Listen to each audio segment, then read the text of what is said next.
جنت میں آنے میں خاصی دیر کر دی قبلہ.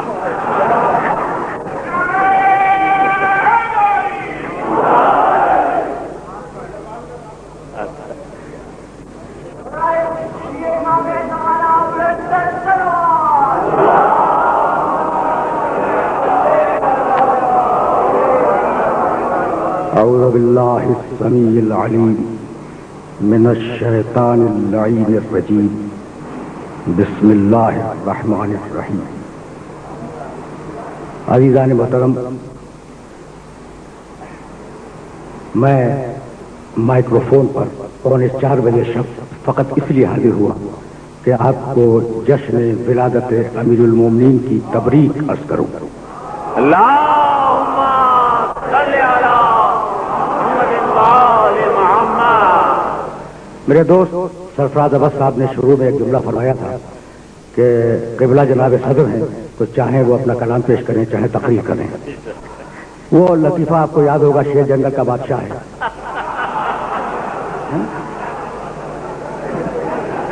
مشہور ہے.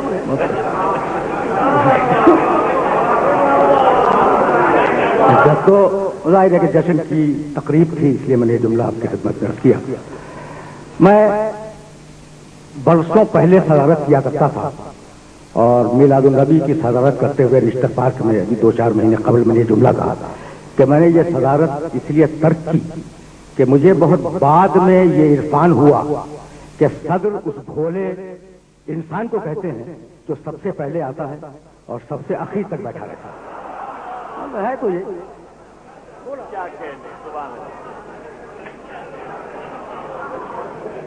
اور اس نشے میں مگن رہتا ہے کہ میں صدر ہوں. یہ بھی ہے.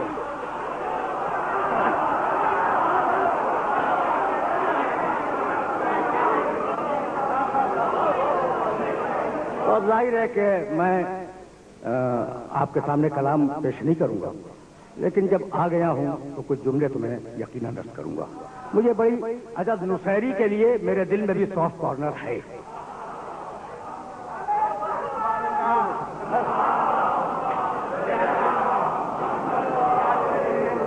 تو ذرا لاؤڈ تھنکنگ، ہلکی پھلکی باتیں ہو جائیں. تقریریں اور مجلسیں تو آپ میری سنتے ہی رہتے ہیں. یہ نعتوں میں شیعہ نعت، سنی نعت، یہ حوالے ہمارے حوالے نہیں ہیں. ہم تو ان حوالوں کے بھی قائل نہیں ہیں کہ وہ حنبلی ہے، وہ حنفی ہے، وہ مالکی ہے، وہ شافعی ہے، وہ جعفری ہے، وہ زیدی ہے، وہ ظاہری ہے. یہ تقسیمیں ہمارے پاس نہیں ہیں. ہم تو فقط ایک تقسیم کے قائل ہیں کہ کون آل محمد کا دوست ہے اور کون آل محمد کا دشمن ہے.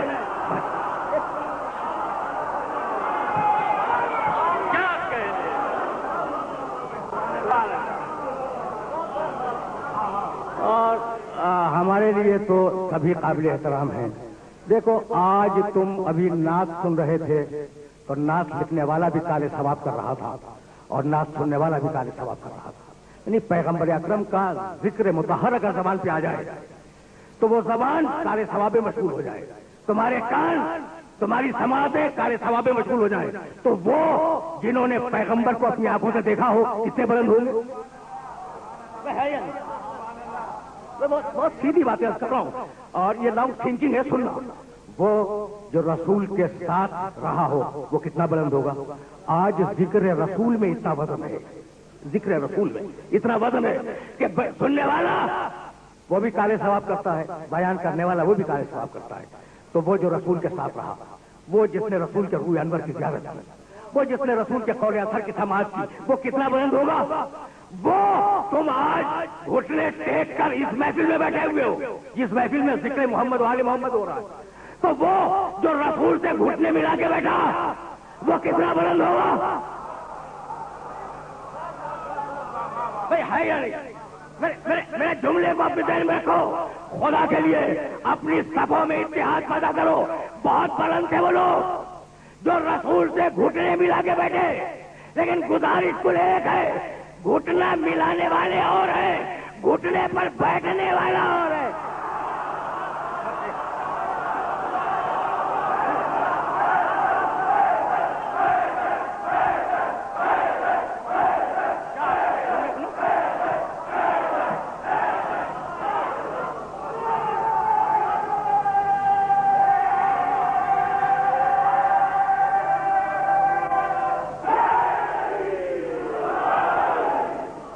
بس ہلکی پھلکی باتیں اپنے سننے والوں کی خدمت سے پیش کرنا چاہ رہا ہوں. اچھا بھائی، تو اب یہ نصیری کی بات ہو رہی تھی. دیکھو مجھے لفظ نہ ملے تو معاف کر دینا، اس لیے کہ ہمارے الفاظ محدود ہیں، ہماری فکریں محدود ہیں، اور ذات الہی لامحدود ہے. تو اللہ کے لیے الفاظ ملتے نہیں. رحمان ہے، رحیم ہے، کریم ہے، غفور ہے، یہ ہمارے الفاظ ہیں. حقیقت میں اس کی کریمی کیا ہے کچھ نہیں معلوم. ہمارے الفاظ محدود، اس کی ذات لامحدود. تو جو لفظ استعمال کر رہا ہوں وہ میری مجبوری ہے. اس کی ضرورت ہے کہ وہ ہدایت دے. تمہاری ضرورت ہے کہ تم ہدایت لو. مجھے میرے دوست سرفراز احمد اسی مسجد عسکری میں ایک دن پکڑ لائے تھے ایک محفل میں، اور میں نے چند جملے وہاں عرض کیے تھے. اگر وہ جملے میرے سننے والوں کے ذہن میں محفوظ ہوں تو انہیں متصل کرنا اس مقام پر. اس کی ضرورت ہے.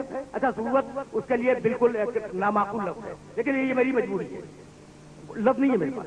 اس کی ضرورت ہے کہ وہ ہدایت دے. تمہاری ضرورت ہے کہ تم ہدایت لو. وہ آ نہیں سکتا. اگر آ جائے تو وہ نہ رہے. سمجھ رہے ہو نا؟ دیکھو، میں اتحاد بین المسلمین کا قائل ہوں، اور اب میں شادہ صاحب کی تائید کرنے جا رہا ہوں، ٹھیک ہے نا؟ اور ایک گروہ کی اور تائید کروں گا، اور وہ میری تائید میرے دوست اعجاز رحمانی پہنچائیں گے.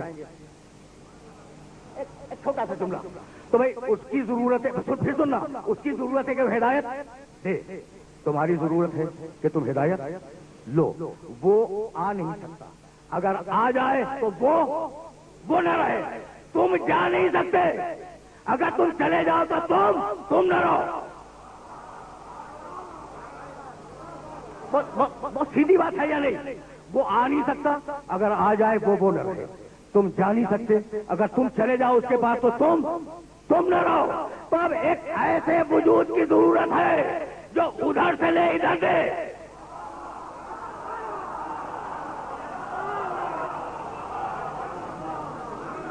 بہت رہی نا. دیکھو کامن، اب کوئی حدیث نہیں پڑھ رہا ہوں، کوئی آئے مبارکہ نہیں پڑھ رہا ہوں تمہارے سامنے، بالکل نوجوان دوستوں کو کامن سینس کا پیغام دینا جا رہا ہوں. تو اب ایک ایسے وجود کی ضرورت ہے جو ادھر، وہ نہیں آ سکتا. اگر آ جائے خدا نہ رہے. تم جا نہیں سکتے. اگر جاؤ بندے نہ رہو. تو ایک درمیان میں ایسا وجود چاہیے جو ادھر سے لے ادھر دے. جو ادھر سے لے گا اس جیسا ہوگا، جو ادھر دے گا ان جیسا ہوگا. توجہ رکھنا.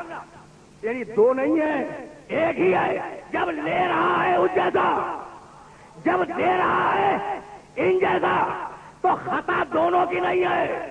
نہ ملا کی ہے نہ نصیری کی.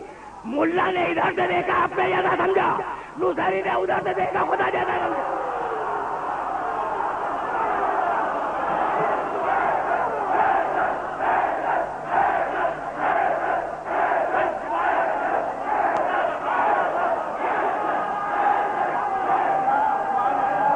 دونوں کے خطا نہیں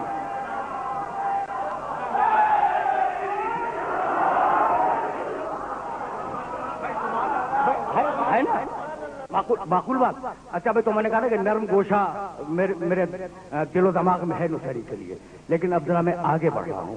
دیکھو، ایک فارسی شاعر کا ایک شعر ہے، اور اس شعر کو یاد رکھنا. بے چراغ عقل در کوئے شریعت پا منے. بھائی عجیب و غریب شعر ہے. بے چراغ عقل در کوئے شریعت پا منے. شریعت کے کوچے میں عقل کا چراغ لیے بغیر قدم نہ رکھنا. دیکھو عجیب و غریب بات. شریعت کے کوچے میں، شریعت وہ معرفت اور حقیقت کی منزلیں اور ہیں، یہاں ہم نصیری کو پسند کرنے لگتے ہیں. بے چراغ عقل در کوئے شریعت پا منے.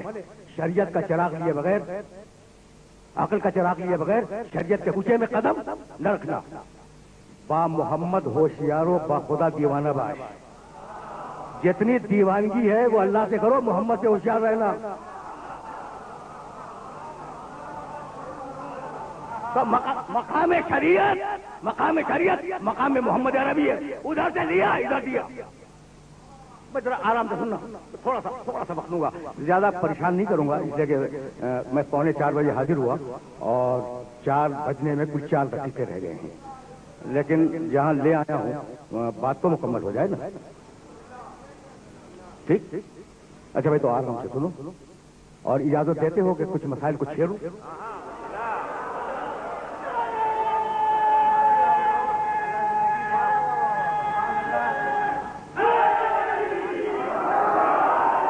ور محمد آل محمد صلوات.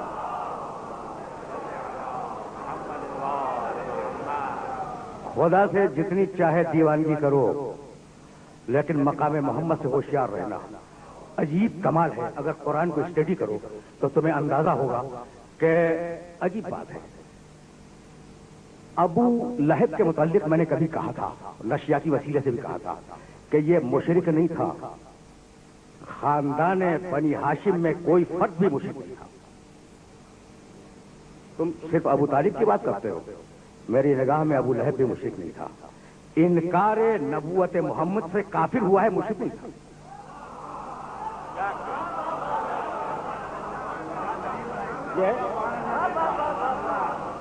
اچھا دیکھیے, اب تو یہ بڑے پڑھے لکھے لوگوں کا مجمع ہے, انتہائی پڑھے لکھے لوگ تشریف فرمائیں.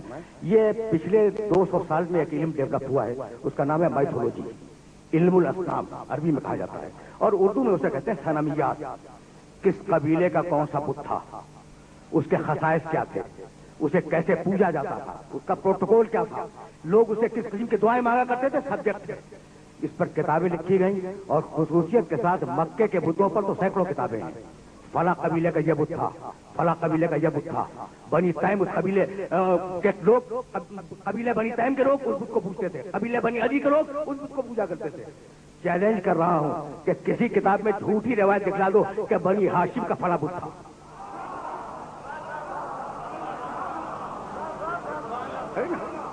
تو بنی ہاشم مشرک نہیں تھے. کیا تھے اس پہ پھر بات ہوگی. ابو لہب مشرک نہیں تھا, انکار نبوت محمد سے کافر ہوا. کس کا دشمن ہے؟ بے توجہ رہے, نبوت محمد کا منکر ہے, مشرک نہیں ہے. اللہ کا دشمن نہیں ہے, محمد کا دشمن ہے. یعنی عجیب بات ہے, رک جانا. اللہ کا دشمن نہیں ہے, محمد کا دشمن ہے. اللہ نے کیا کیا؟ بسم اللہ الرحمن الرحیم. تبت یدا ابی لہب وتب. ٹوٹ جائے ابو لہب کے دونوں ہاتھ, ابو لہب ہلاک ہو جائے. رکے رہنا, دشمن ہے محمد کا, جھگڑا کیا اللہ نے.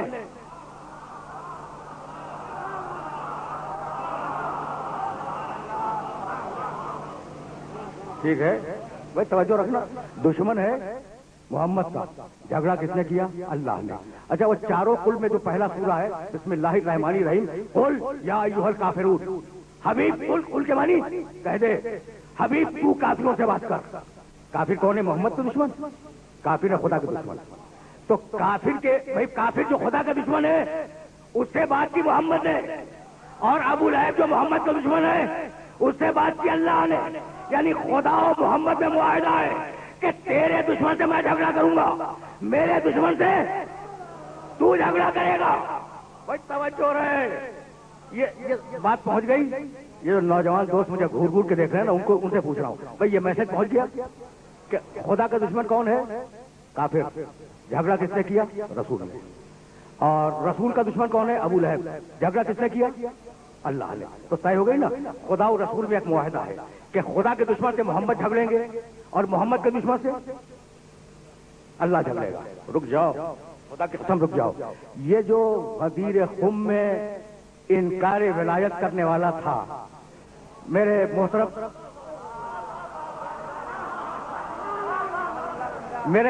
شعرا,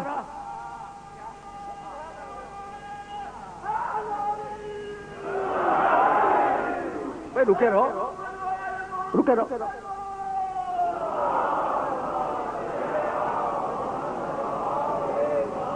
یہ جو انکار کے ولایت کرنے والا تھا غدیر خم میں, جس کا تذکرہ سبھی نے کیا, سارے شعراء نے, اور پتھر بھی آیا تھا اس کے اوپر, کیا یہ خدا کا دشمن تھا؟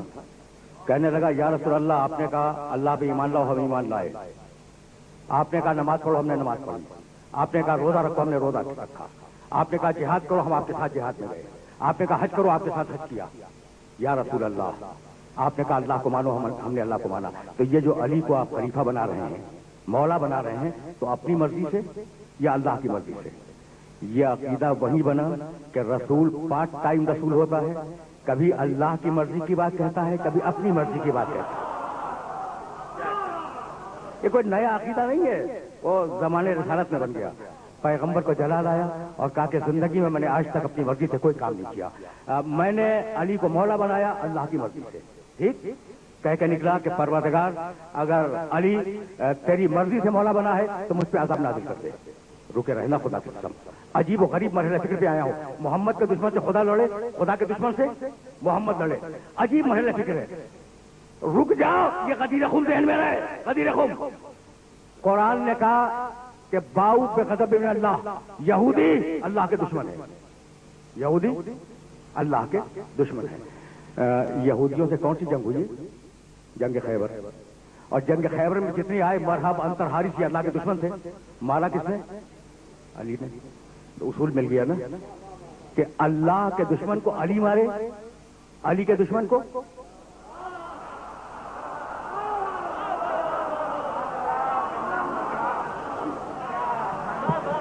بہت سامنے کی بہت سیدھی سادھی باتیں عرض کر رہا ہوں اور ظاہر ہے کہ کوئی نتیجہ دوں گا اور تم سے اجازت لے لوں گا۔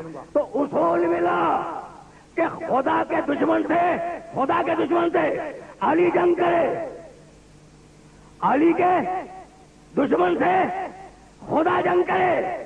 خارجی علی کے دوست ہے یا دشمن؟ علی کو کافر کہہ رہے تھے۔ بھائی رک جاؤ، اب جو سافٹ کارنر تھا نا اس کو میں چیک کرنا چاہ رہا ہوں، نصیری کے لیے جو سافٹ کارنر تھا۔ یہ بتاؤ خارجی کو جانتے ہو؟ جو علی کو کافر کہتے ہیں ان کا نام ہے خارجی۔ یہ کس کے دوست ہیں؟ اللہ کے۔ دشمن ہے علی کے۔ اور نصیری دوست ہے علی کا، دشمن ہے خدا کا۔ وہ نرم گوشہ ہونا اور بات ہے، حقیقت اور بات ہے۔ یعنی نصیری کون ہے؟ علی کے خدا کا دشمن۔ جملہ میں نے بدل دیا۔ اب کچھ سمجھ رہے ہو؟ نصیری کون ہے؟ علی کے خدا کا دشمن۔ اور بھائی بہت علی کا دوست، تو نصیری ہے علی کا دوست۔ سمجھو، نصیری ہے علی کا دوست، خدا کا دشمن۔ اور خارجی ہے خدا کا دوست، علی کا دشمن۔ جاؤ ساری تاریخیں دیکھ ڈالو، جو خدا کا دوست تھا علی کا دشمن تھا خارجی۔ کوئی توجہ ہے؟ خارجی اسے علی نے بخش دیا۔ اور جو علی کا دوست تھا خدا کا دشمن تھا نصیری، اسے علی نے جلایا یا نہیں؟ اصول دے دیا علی نے کہ اپنے دشمن کو بخش سکتا ہوں، خدا کے دشمن کو نہیں بخشوں گا۔ تو اب عدل الہی کا تقاضا یہ کہ علی میرے دشمن کو تو نے جلایا، اب تیرے دشمن کو میں جلاؤں گا۔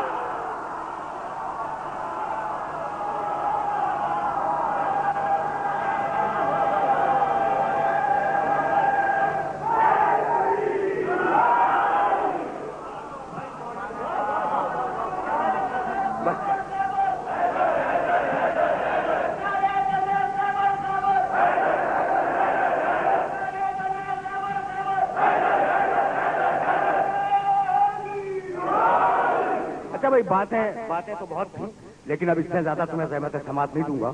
اور اب ظاہر ہے کہ تمہارے لیے دعائے خیر بھی کرنی ہے کہ خدا جملہ بانیان محفل کو اور جملہ حاضرین محفل کو اپنے حفظ و امان میں رکھے۔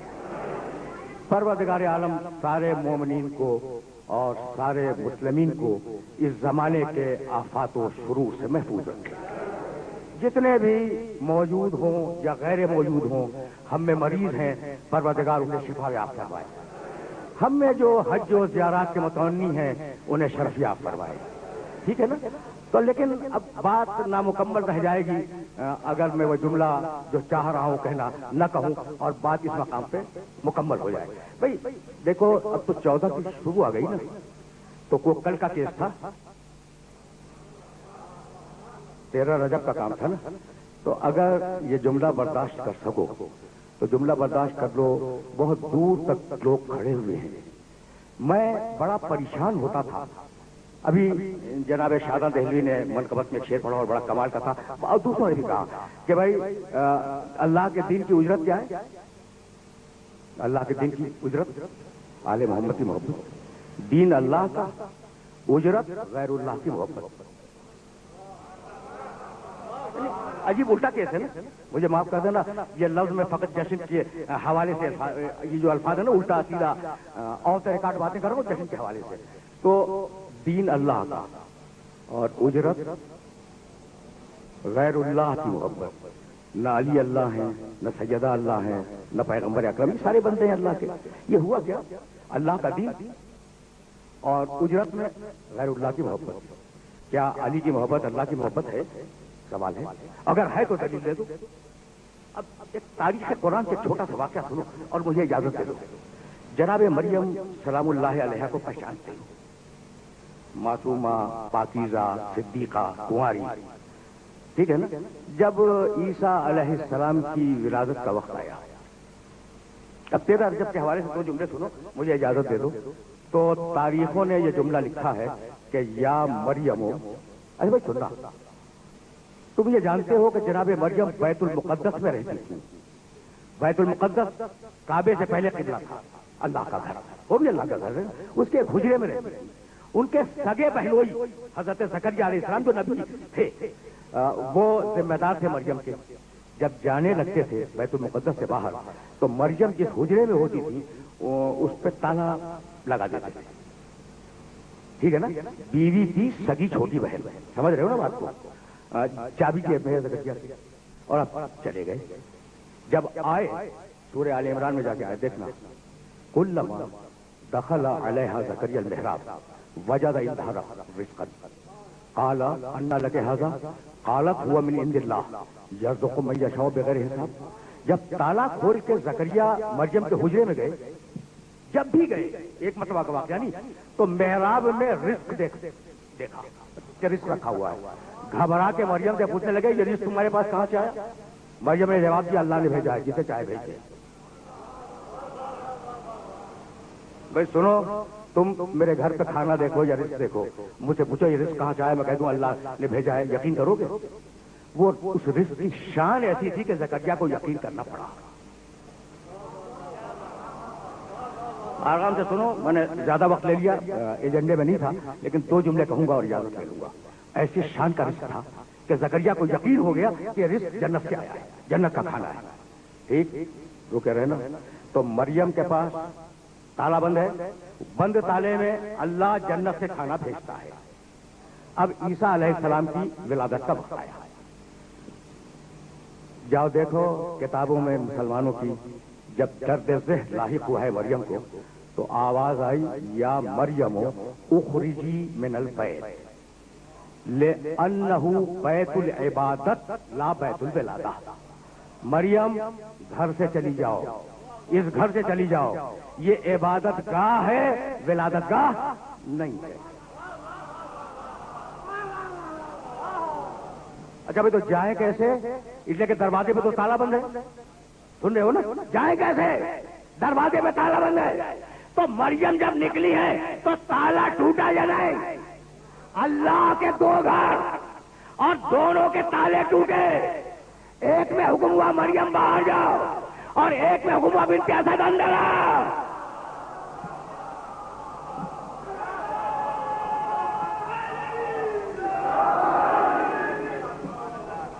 بس آخری جملہ سنو اور مجھے اجازت دے دو۔ تو عجیب بات ہے نا، دونوں کے ماننے والے نام کتنے مشترک ہیں؟ عیسیٰ کے ماننے والے نصارہ، علی کے ماننے والے غلط ماننے والے، صحیح ماننے والے تو ہم ہیں نصیری، نام بھی تو ملتے جلتے ہیں نا۔ اب دیکھو اب نصیری پہ نہیں، اب نصیری پہ زیادہ بات بھی نہیں کروں گا، اب تو میں صرف ایک جملہ عرض کروں گا اور اپنے سننے والوں سے اجازت لے لوں گا۔ اچھا بھائی، تو مریم باہر جاؤ، بنت اسد اندر آؤ، رک جاؤ۔ یہ دوہرا معیار کیوں ہے بھائی؟ دونوں گھر تیرے ہیں پروردگار، وہاں سے باہر نکال رہا ہے یا اندر بلا رہا ہے، یہ مسئلہ کیا ہے؟ خدا کی قسم، خانہ کعبہ کے تالے کی چابی بنی ہاشم کے پاس تھی۔ بنت اسد اگر تالا کھلوا کر جاتی تو بنی عباس اور بنی امیہ کا ہر فاسق بچہ خانہ کعبہ میں پیدا ہوتا.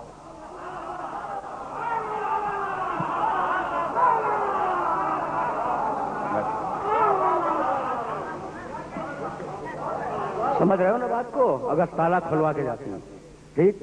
تو اب وہ آئیں اور آ کے کھڑی ہو گئی اور کہنے لگی اللہم انی مومنۃ بک، پروردگار میں تجھ پہ ایمان رکھتی ہوں. علی ابھی پیدا تو نہیں ہوئے نا، اور علی کی پیدائش کے 13 برس کے بعد پیغمبر اکرم اسلام کا اعلان کریں گے. تو اسلام کے آنے سے 13 برس پہلے کی بات ہو رہی نا. اللہم انی مومنۃ بک وبما انزلت، مالک میں تجھ پہ ایمان رکھتی ہوں اور جو کچھ تو نے نازل کیا ہے ان سب پہ ایمان رکھتی ہوں، اور جو تو نازل کرے گا اس پر ایمان رکھتی ہوں. اور سنو گے آگے کا جملہ، اللہم بحق ابراہیم الخلیل و بحق ھذا الذی فی بطنی، پروردگار تجھے ابراہیم کا واسطہ اور اس بچے کا واسطہ جو میرے پیٹ میں ہے، فقط 2 واسطے دیے. بتلا دیا کہ ابراہیم علی جیسا، علی ابراہیم جیسا. توجہ رہے، مالک میرے کام کو آسان بنا لے. ادھر دعا مکمل ہوئی اور ادھر دیوار ٹوٹی. اب میں روک رہا ہوں، آخری جملہ سننا. دیوار ٹوٹ گئی نا. اچھا تو کیا ابو طالب نے آگے توڑ دی؟ ابو طالب کو تو خبر بھی نہیں. اچھا بنی ہاشم کو کچھ اور جماعت خدا نے لے کے انہوں نے دیوار توڑ دی؟ نہیں. دیوار کا ٹوٹنا دلیل ہے کہ اللہ نے بلایا. ٹھیک ٹھیک ہے نا. ایک جھولا، یہ بچہ بیٹھا، کیا نام ہے میاں تمہارا؟ انش. ماشاء اللہ. کس کے بیٹے ہو؟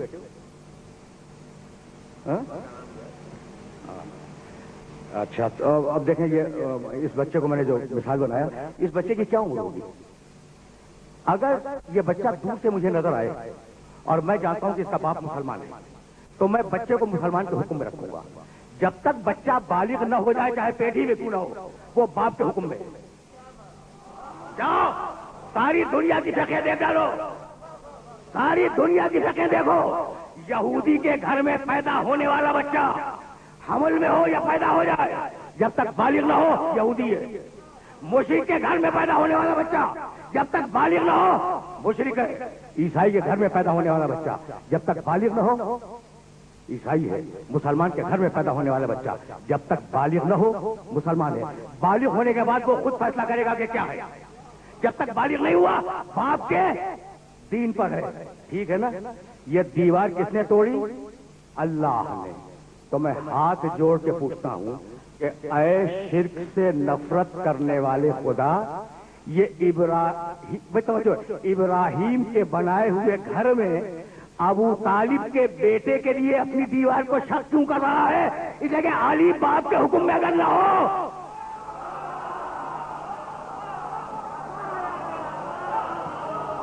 تو پھر کس حکم میں ہوگا؟ گفتگو کو اس مرحلے پر روک رہا ہوں. اب رک جا. گئی دیوار پر. بس اب یہ آخری جملہ ہے اور آخری جملے کی طرف توجہ دینا. بنت اسد خانہ کعبہ کے اندر ہے. ٹھیک ہے نا. ادھر مریم کو کیا حکم ہوا؟ نکلو بیت المقدس سے، جاؤ. ایک جگہ معین تھی، کھجور کے درخت کے نیچے گئی. عیسیٰ پیدا ہوئے.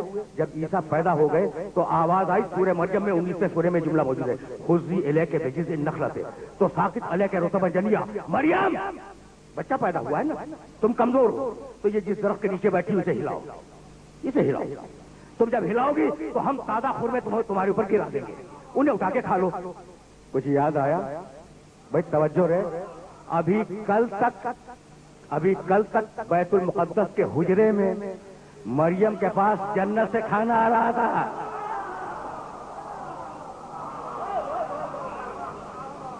پہنچ گئی بات. یہ میسج میں نوجوان دوستوں کو دے رہا ہوں.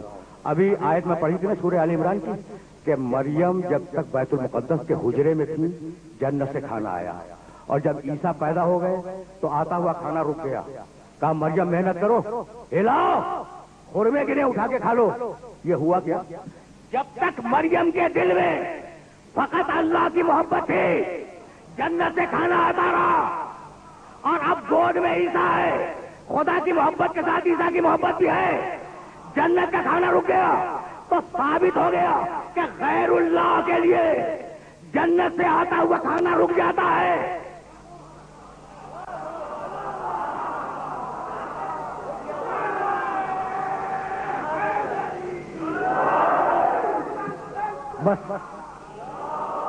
بس میرے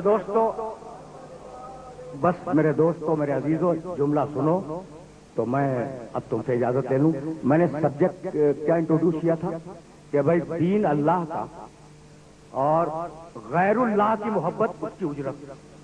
علی کی محبت، بھائی علی اللہ نہیں، نعوذ باللہ من ذالک، اللہ کے بندے۔ فاطمہ اللہ کی کلی، حسنین اللہ کے بندے، پیغمبر اکرم اللہ کے بندے۔ تو اللہ کا دین ہے، محبت ہے غیر اللہ کی۔ تو اب پھر واپس چلو عیسیٰ کے کیس کی طرف۔ گود میں عیسیٰ آ گئے، مریم کے دل میں تنہا اللہ کی محبت تھی، اب غیر اللہ کے بیٹے کی محبت آ گئی، غیر اللہ کی محبت آ گئی، جنت سے کھانا رک گیا۔ تو جب تک خالص اللہ کی محبت رہے جنت سے کھانا آتا ہے، جب غیر اللہ کی محبت آ جائے جنت کا کھانا رک جاتا ہے۔ 13 رجب کو بنت اسد داخل ہوئی، 14 رجب کو کعبے میں تھی، 15 رجب کو کعبے میں تھی، 16 رجب کی شام کو واپس آئی ہیں، 4 دن بھوکی رہی ہے، جنت سے کھانا آیا۔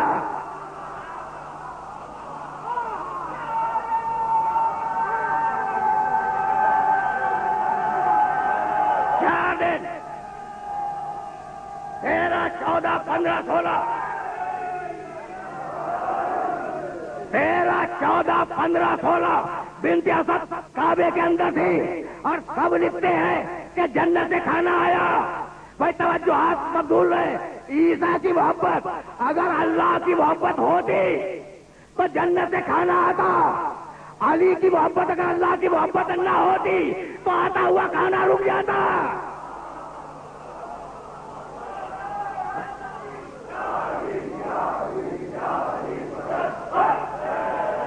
اب ظاہر ہے کہ اس سے زیادہ اپنے سننے والوں کو رحمت سماعت نہیں دینی۔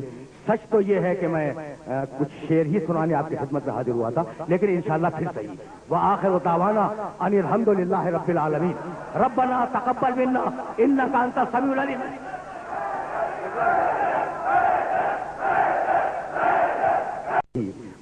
مغربین کی نماز کے بعد میں نے کچھ شعر لکھے تھے، مطلب سن لیں اور مجھے اجازت دے دیں۔ یوں تھے نبی کے ساتھ علی رزمگاہ میں، یوں تھے نبی کے ساتھ علی رزمگاہ میں، رہتا ہے جیسے نور بصارت نگاہ میں۔